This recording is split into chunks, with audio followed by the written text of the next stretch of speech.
HMPV virus को लेकर जिस तरह की खबरें लगातार सामने आ रही है, हालांकि अभी इस वायरस से कोई इतना ज्यादा मामले सामने नहीं आए हैं, लेकिन किस तरह का वायरस है, किस तरह से बचाव किया जा सकता है, सावधानी भी कहीं ना कहीं किसी भी वायरस को लेकर जरूरी हो जाती है। हम मुजफ्फरनगर में मौजूद हैं और हमारे साथ बात करने के लिए मुख्य चिकित्सा अधिकारी मौजूद हैं। सर, बहुत बहुत स्वागत है आपका। Thank you sir. सर, किस तरह का ये वायरस है, जिस तरह की खबरें इसको लेकर सामने आ रही है, तो किस तरह का वायरस है और कैसे बचाव किया जा सकता है? ये अभी तक की जो जानकारी आई है, इससे कोई गंभीर मामला अभी तक यहाँ नहीं हुआ है। और इसका जो फुल फॉर्म है basically human Meta Numa virus है। और ये जैसे हमारा कॉमन कोल्ड वायरस होता है उसी तरह का वायरस है। इससे जैसे कोरोना में हालात गंभीर हो गए थे, इस तरह का कुछ होने के चांस नहीं है जैसी उम्मीद की जा रही है। और लेकिन हाँ, जो इम्यूनो कम्प्रोमाइज्ड लोग हैं, जैसे बच्चे हैं, छोटे बच्चे हैं, बुजुर्ग हैं, और हमारे कैंसर वगैरह से पीड़ित जो लोग होते हैं, उन लोगों को ये इफेक्ट डालता है। तो उन लोगों को सावधानी की ज़रूरत है कि अच्छा खाएं, ठंड से बचें, और नेचुरली एक्सरसाइज वगैरह अगर संभव है तो एक्सरसाइज करनी चाहिए, लोगों को एक्टिव रहना चाहिए, तो इम्यूनिटी हमारी बूस्टअप होती है। तो जिन लोगों की इम्यूनिटी अच्छी रहती है उनको इफेक्ट नहीं डालता है। सावधानी के लिए इसमें हम लोगों को जैसे मिलते हैं तो हाथ हैंड वॉश करना चाहिए, एक दूसरे से छूते हैं तो हाथ धोने चाहिए, साथ में मास्क पहन सकते हैं, और गर्म चीज़ों का सेवन करें, ठंडा पानी या ठंडी चीज़ें यूज़ ना करें, गर्म पानी का इस्तेमाल करें। तो सर, जैसे अभी शासन की तरफ से कोई इसके लिए कोई आदेश आप लोगों तक आया हो, इसके लिए कोई तैयारी आपकी चल रही हो? नहीं, अभी शासन की तरफ से इस तरह की कोई तैयारी करने के आदेश नहीं है, लेकिन हम लोग सर्विलेंस कर रहे हैं, नज़र रख रहे हैं स्थिति पर। शासन के आदेश है कि नज़र रखा जाए, अगर कोई केस इस तरह के बढ़ते हैं तो हम लोग उस पर एक्शन लेंगे, कार्रवाई की जाएगी।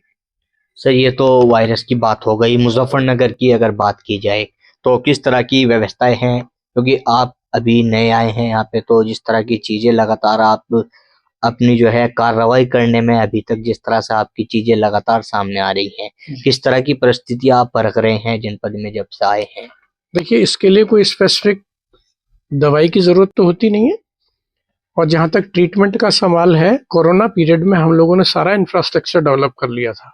तो हम लोग इस तरह की कोई भी अगर घटना होती है तो हम उसके लिए तैयार हैं, और पूरी तैयारी हो चुकी है।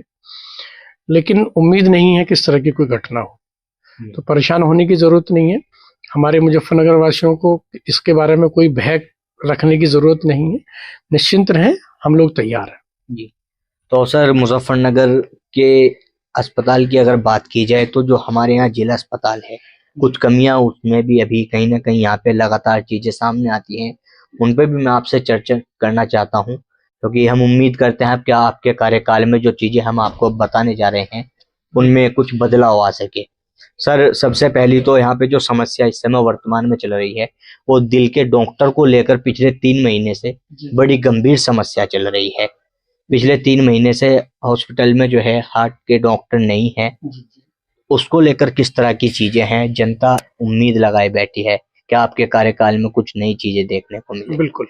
देखिए, शासन की तरफ से तो अभी कोई हमारे यहाँ कार्डियोलॉजिस्ट पोस्ट नहीं किए गए हैं, लेकिन हमने अपने स्तर पर लोकली एक व्यवस्था की है कि यहाँ पे जो हमारा बेगराजपुर मेडिकल कॉलेज है, वहाँ के कार्डियोलॉजिस्ट से हम लोगों ने कांटेक्ट किया है। वहाँ का जो मैनेजमेंट है, उन्होंने हमें 4 दिन कार्डियोलॉजिस्ट देने की बात हो गई है। तो 4 दिन हमें मंडे, ट्यूसडे, वेडनेसडे और थर्सडे वहाँ से कार्डियोलॉजिस्ट मिलेंगे, और हमारे यहाँ वो फ्री ऑफ कॉस्ट सेवाएं देंगे।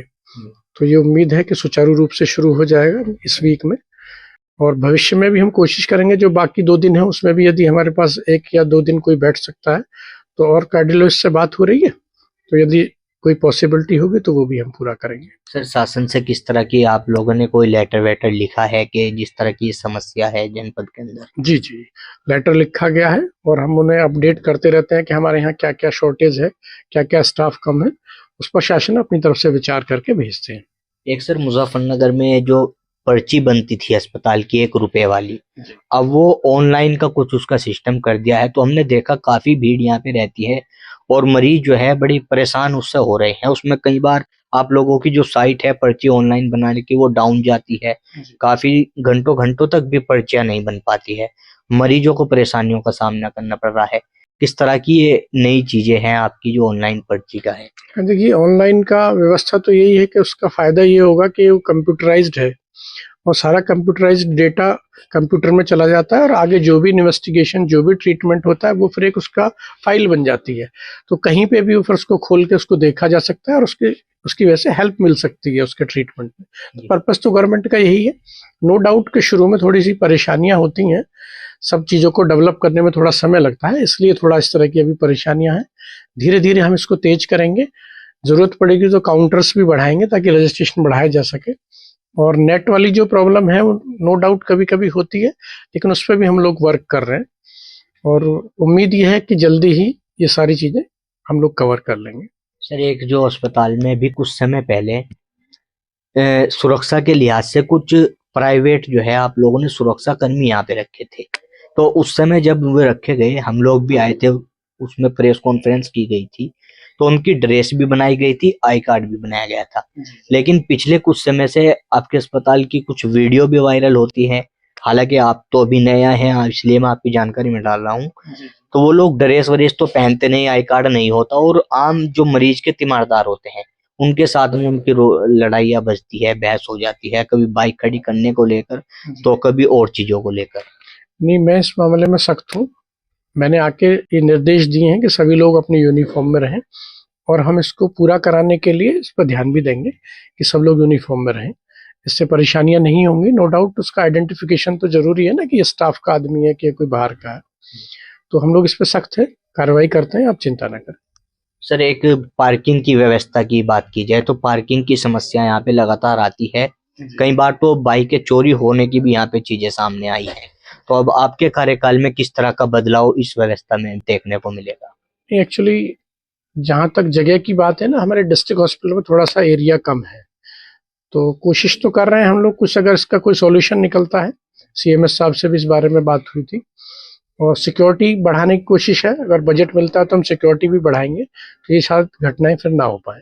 सर, एक चीज, आप जब से आए हैं लगातार आप ग्राउंड जीरो पे जा रहे हैं और चीजों को खुद आप देख रहे हैं, लगातार जो आपके क्षेत्र में जो सीएचसी केंद्र हैं उनका भी आप निरीक्षण कर रहे हैं, किस तरह की चीजें अब तक आपके निरीक्षण में सामने आई हैं, किस तरह के बदलाव की जरूरत है, और क्या मुजफ्फरनगर की जनता को आपके कार्यकाल में नई चीजों का लाभ मिलने जा रहा है?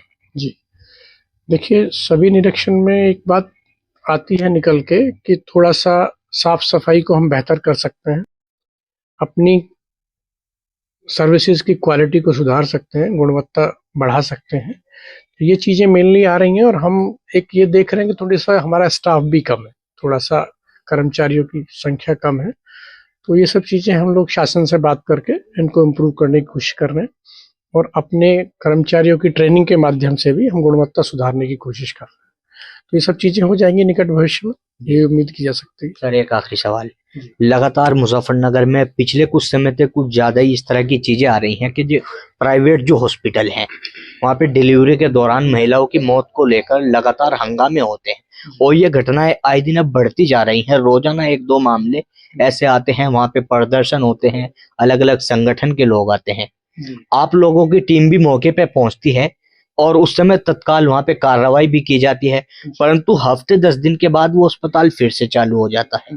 तो सर, क्या उस समय कमियां मिलती है कि हॉस्पिटल को बंद करना पड़ता है, और 8 दिन में क्या वो तमाम चीजें दूर हो जाती हैं कि फिर से चालू होते हैं हॉस्पिटल? जी जी, एक्चुअली होता ये है कि कोई भी यदि इस तरह की घटना होती है तो कहीं ना कहीं कुछ ना कुछ तो कमियां होती हैं, इसलिए हम लोग उसको इंस्टेंटली, ताकि ऐसी कोई रिपीट ना हो, उसको सील कर दिया जाता है।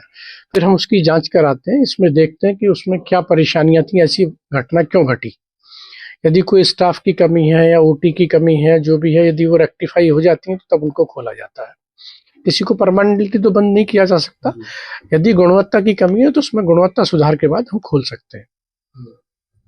सर, एक मुजफ्फरनगर की जनता आपकी प्रशंसा कर रही है, आपने जो एक नई चीज यहाँ पे शुरू की है, आपने एक लेटर जारी किया, उसमें आपने कहा है कि अगर डॉक्टर राउंड पे जाएंगे तो महिला साथ में रहेगी, महिला मरीज अगर हैं, उसको लेकर बहुत तारीफ जनता आपकी यहाँ पे कर रही है, और कहीं ना कहीं डॉक्टरों पे पिछले कुछ समय में यहाँ पे बड़े आरोप भी लगे हैं महिलाओं के साथ में, तो आपने जो ये चीजें की, कैसे मन में आया आपके कि ये चीज की जा सकती है यहाँ?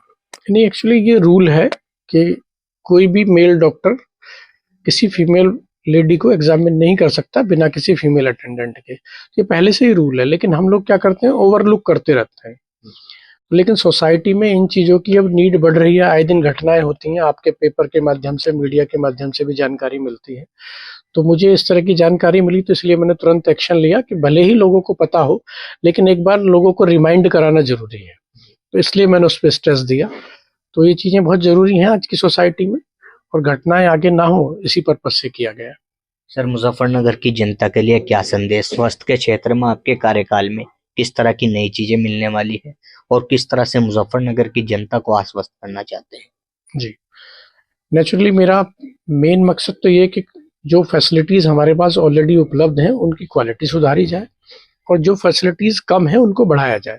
जैसे कि हम लोग सोच रहे हैं कि भोपाल को एफआरयू प्रॉपर्ली चलाया जाए, और कुछ सीएससीज हमारी बन गई हैं लेकिन अभी स्टाफ कम है, तो उन सीएससीज को भी, 4 सीएससीज हैं लगभग, उनको हम प्रॉपर्ली, अगर उसमें मैन पावर पूरी हो जाती है तो एक्स्ट्रा सर्विसेज दे पाएँ, सोसाइटी को ज़्यादा अच्छी सर्विसेज मिल पाए। यही उद्देश्य है। सर, कीमती समय देने के लिए धन्यवाद। Thank you very much. तो हमारे साथ में मुजफ्फरनगर के मुख्य चिकित्सा अधिकारी सुनील तेवतिया मौजूद थे, जो अपनी सख्त कार्रवाई के लिए जाने जाते हैं और मुजफ्फरनगर में आते ही लगातार ग्राउंड जीरो पर जा रहे हैं और चीज़ों को बारीकी से देख रहे हैं। लेकिन देखना होगा मुख्य चिकित्सा अधिकारी के इस नए कार्यकाल में किस तरह की नई चीज़ें मुजफ्फरनगर को मिलने जा रही है, कुछ तरह की नई तस्वीरें सामने आती हैं।